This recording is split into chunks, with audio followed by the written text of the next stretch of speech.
One day at basketball practice, our star player broke his ankle. When he visited the trainer, they said it didn't look good, but when we heard of Tiber Medical, we knew he'd recover quickly.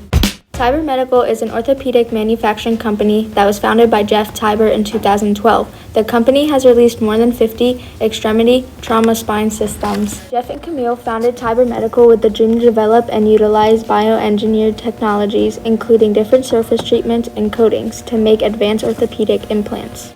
All in all, they founded Tiber Medical to help make a difference in people's lives with the products created, and since 2012, they have made that dream come true. It's a torsion test machine.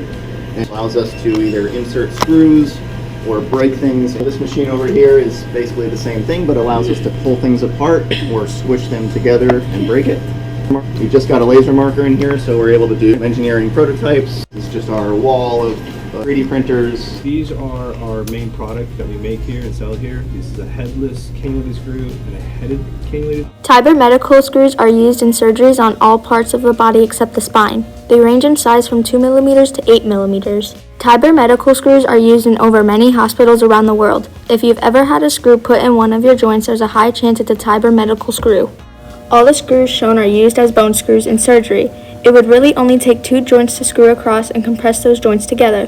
The screws hold all the fractures and fragments together. The help from Tiber Medical, our star player is back on the court and hitting shots like he was before. We all didn't know he could recover this quickly. Thank you, Tiber Medical.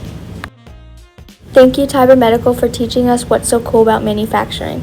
Is your ability to plan and also control what you plan. If you get a lot of smart people in one space together and things that you didn't think could be possible suddenly become a lot more realistic. So it's kind of like evidence that imagination works.